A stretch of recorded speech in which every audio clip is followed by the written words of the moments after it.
I am Illugi Gunnarsson, and I am glad to have this opportunity to learn more about digital transformation and the prospects of designer brands and brand designing in the Greater Bay Area. Hi, nice meeting you. My name is Karen. It's my pleasure to sharing my experience about GBA with you today. Thank you, Karen, and I'm so glad to be with you. Now, my first question is quite general. I'm thinking about the fact that the Greater Bay Area is a heavily populated area. Even with different cultures, for example, comparing Hong Kong to the mainland, or different cities within the mainland part of the Greater Bay Area. So I'm thinking about the effect of these cultural differences within the area, how they affect brand design. To be honest, I think we share very similar style because we call ourselves in this area. Before Greater Bay Area, we call ourselves Guangdong area. And we are all Guangdongyan, so we are Cantonese. And in that particular region, we share a similar TV program. For example, we watch a similar TV and we share our dialect. Very close. Though some may speak Mandarin, of course, it's our official language in China. But then our dialect is Cantonese. So we actually speak and we think and we eat quite similarly. So I think in Greater Bay Area, I would see this is like, in the West Coast area in the States. It's like people from the West Coast, they live their lifestyle very similarly. Versus in the States, because my upbringing is also half in Hong Kong and I study in the United States for quite some time. So I know there's quite a difference between the northern part, the East Coast and the West Coast. Something like that mindset. So in the Greater Bay Area, it's more like a West Coast style, if you have to put the name to it. But of course, we have our own Chinese style. So I wouldn't say culture is a main hurdle. In fact, it is the biggest advantage for this particular part of China, this particular part of the country. All those cities, we actually share a lot of similarities. And that's why we have a very high hope. And once the COVID situation is more under control, I will see Greater Bay Area will be booming. Yeah, well, this is very interesting for me because I was kind of thinking, for example, the difference between Hong Kong and Macau on the one hand and the Greater Bay Area, that the differences between the cultural differences between these entities. Would you say that you would expect more, let's say, that there will be effects or, let's say, influences from Hong Kong, Macau into the Greater Bay Area, or vice versa from the Greater Bay Area into Hong Kong and Macau? I don't expect much differences because Hong Kong, Macau is always very close. Most Macau people, they come to Hong Kong just like taking a ferry to a island in Hong Kong per se. It's so convenient. It's just less than 1 hour ferry. And a lot of people, some even they live in Macau and then they work in Hong Kong. And I do have colleagues before. They work for us in Hong Kong and they live in Shenzhen.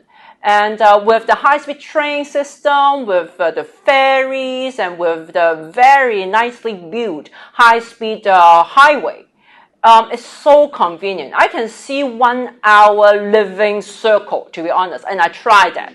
Because my factory actually is in the Guangdong area. It's one of the Greater Bay Area cities in Foshan. The area inside Foshan is the factory that my company has is in Shenzhen, which is about 45 minutes away from Hong Kong. Sometimes I can transit and go to my factory even faster than I go to a remote place in Hong Kong. It is how convenient it is. And I can see this will be great business opportunity. So I think most businessmen in Hong Kong, we can see Greater Bay Area is a great golden opportunity for this era.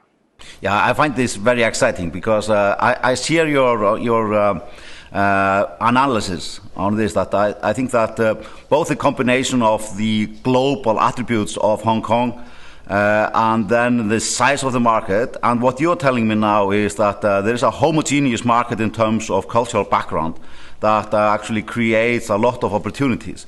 But just adding to that discussion, one thing is the cultural background, but another thing is differences in income, for example, and age groups.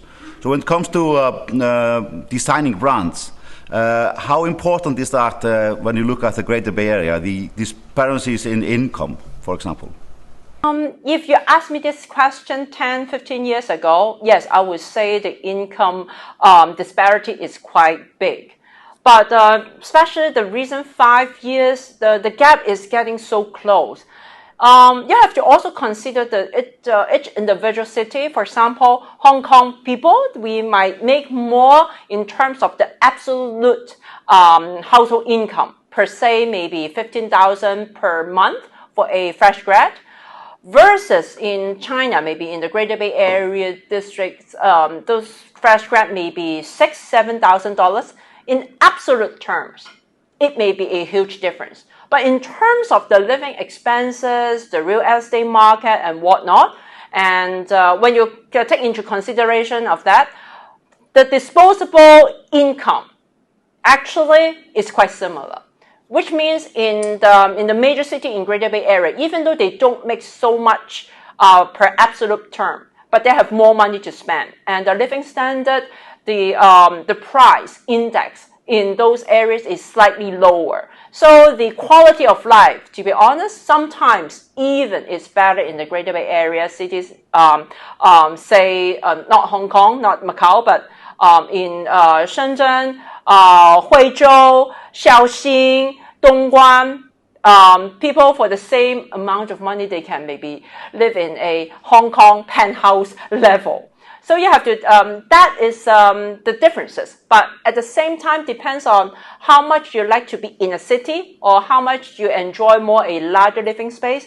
But because the topic today is about digital transformation, in those areas, they're actually more advanced as in how they can make use of e-commerce to get what things they like. And because they do everything actually online, when we say online, it's more not just the website. They're making very good use of app. They make use of app to order a lot of not just basic necessity. They can call in services. They can use app to order food. They can order manicure service. They go to Mizzou. It's quite fascinating how they make use of the internet. I wouldn't call it a digital transformation because maybe some cities, they actually all of a sudden, they jump to the highest level. They are not going through a transition. But in Hong Kong, because we have been quite developed, so we're so used to the offline, for example, retail. And we will call developed countries or developed cities more the digital transformation. But for some areas, except maybe Macau or Hong Kong, or other Greater Bay areas, I don't think they have a digital transformation. At once, they are already on the digital level. That's how I see the differences between the different cities. Yeah, I was actually coming to this point. The differences in between Hong Kong and the mainland. For example, like you were saying with the digital transformation, and I'm also thinking about before we can actually kind of dig into that a bit more. I wanted to ask you about the level of work and the expertise that you have just with the individuals who are working on design. So is there a big difference between the people who are doing this type of work in Hong Kong compared to what we would meet, for example, in Shenzhen or other mainland cities? I think there will be some differences as in because Hong Kong has been an international city for a very long time. So the way we interact with other countries and internationally, we have been doing this for quite some time. But don't look down on the other cities in Greater Bay Areas because in the past 5-10 years, they've been catching up so fast and they have been doing so well. Of course, each individual city, they have their own characteristics. But that makes what that city special. Shenzhen, more high-tech. Hong Kong, maybe more finance and the tourists and services. And Guangzhou is also a very top-tier city among all China's cities. And Dongguan, Foshan, Huizhou may be more like a factory city. So they each play a very important role. That's why I do think Greater Bay Area is like a synergy on its own, because each particular city, they have to perform the best of them. And together, they will be a big unity and a great business area for, if you don't think China is, China is actually big. If you want to enter China doing business, the best way is to, of course, come to Hong Kong first, because we have been so established. We have the great finance and all, but yet we're so close to Greater Bay Area with that 1 hour circle, the living circle. With the proximity, you get the high-tech people, you get, the happening factory scene, the industrial scene in Guangzhou, Dongguan, Shenzhen, and Huizhou. So you have the production support, and you have the hub, which is Guangzhou, and then you also have Macau and Hong Kong for tourists and finance support. This is actually like a country. The size is like a country. And if you want to get a taste of China, I highly recommend you come to Hong Kong and tap into the Greater Bay Area. Yeah, you are very good at convincing, that's for sure. And I think on your point on the Greater Bay Area as a country, if I remember correctly, I think the GDP for the Greater Bay Area is somewhere around the same size as Canada. So it's like a whole country. And one of the biggest advantages is that it is a market of 70 million people. And like what you have described to me now in our discussion is that it's a homogeneous market that where people have, like you are you're parallel with the East and West Coast in the US in terms of similar cultures, not comparing the two, but that there is a homogeneity. Plus that there is a growing income and people's salaries are rising, and especially in the mainland part where they have lower cost of living, so you have more money to spend on all kind of services and products. So that's excellent. Now, I would like now to discuss a bit the role of technology and what is happening in the intersection between technology and designing of brands. So my first question is in your view, is digital technology changing the way we do branding and brand designs, and in what manner? Definitely. For example, I do have a fashion brand myself, and my root of business actually was in design appliances and design furniture. And then I also expand into Chinese chic fashion. I started that brand, luckily and unluckily, 2 years ago. 2019, when Hong Kong having some special moments, and then with COVID. Everything is kind of like a lockdown for the past 1.5 years for retail business, for fashion, everything, every people, every business is going through a very tough time, as you can imagine. So digital come into very handy. Even though there's no offline show, because in fashion world is big on, doing runway shows, having, all the buyers to come to experience the latest collection. All of a sudden, there's no more, when we have the events, when we have expos, there's no international buyers, for one. Second, because of COVID situation, there's social distancing. People cannot just go to participate in a fashion show. But then, using technology, we host the first virtual show, not me, but through the Hong Kong Trade and Development Council, because the main mandate is to help promote Hong Kong business. So very happily that they decided to go online, go virtual. And to be honest, also I think it's a good chance, because when we are starting doing a brand, when it is in a booming economy, costs will be so expensive. In a business world, always there's a saying is, in low economic times, you have low economic time strategy of tackling a business.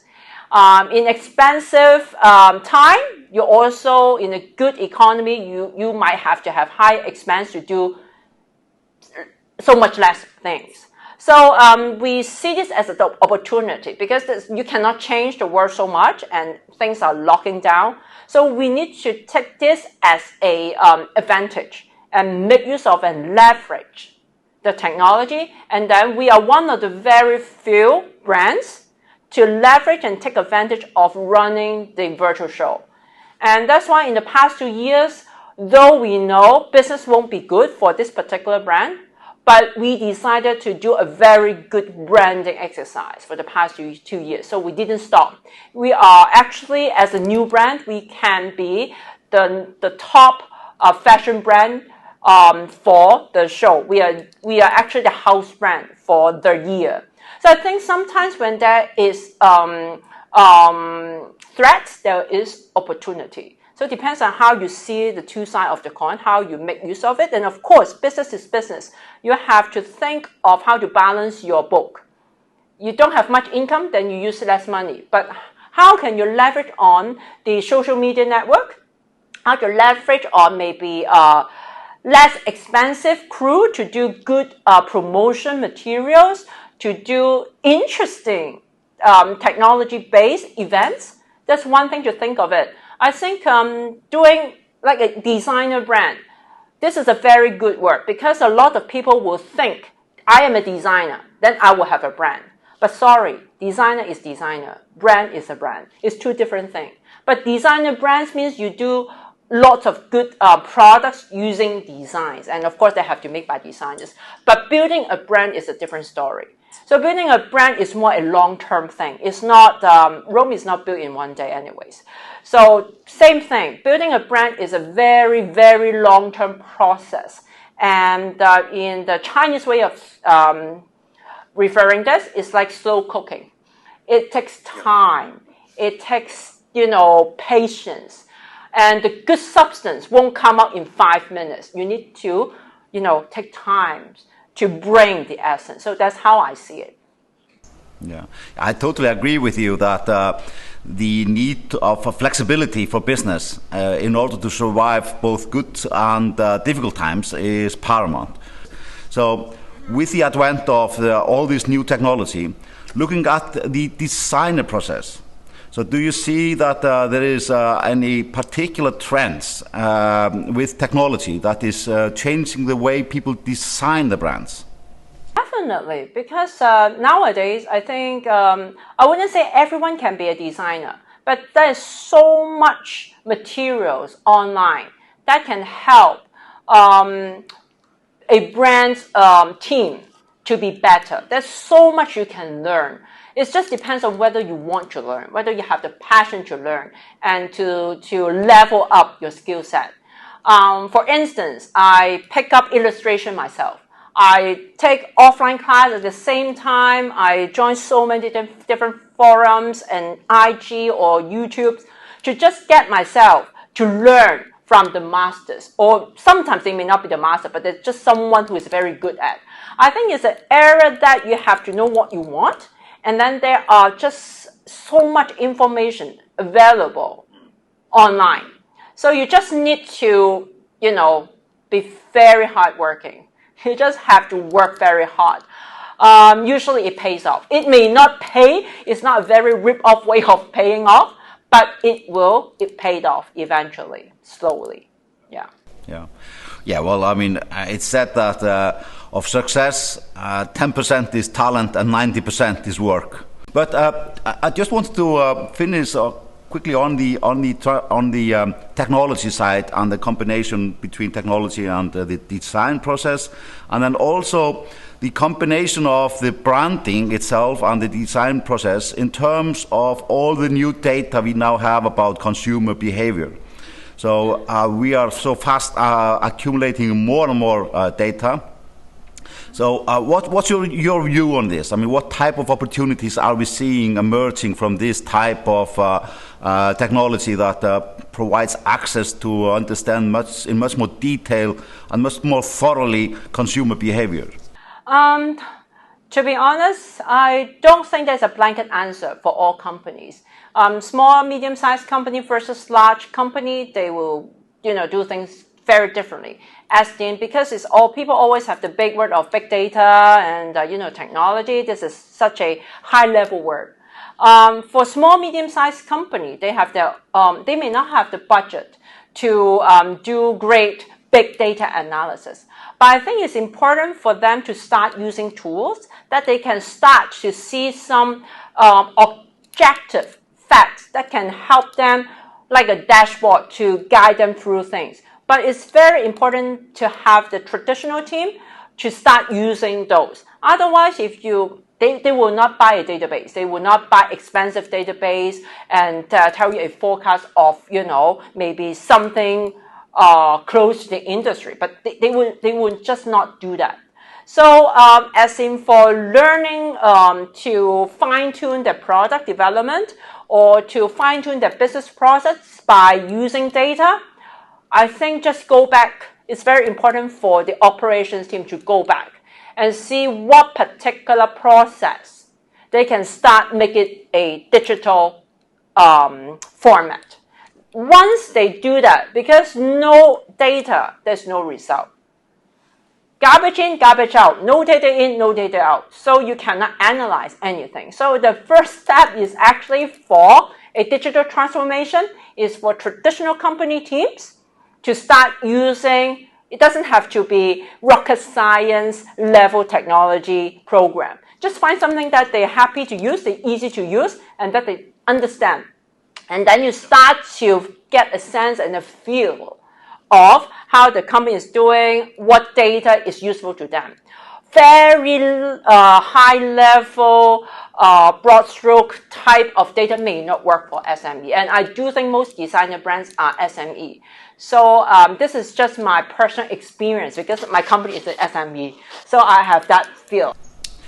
Yeah, because just to add to this, that I agree with your analysis, and this is the same actually here in the West. We have a similar situation. What worries me sometimes is that the advantage that the big companies have because of their ability to use big data is that it's going to be more difficult for the small or medium-sized companies to grow into the big league, so to speak, because of this type of difference or advantage that the big companies already have now because of big data.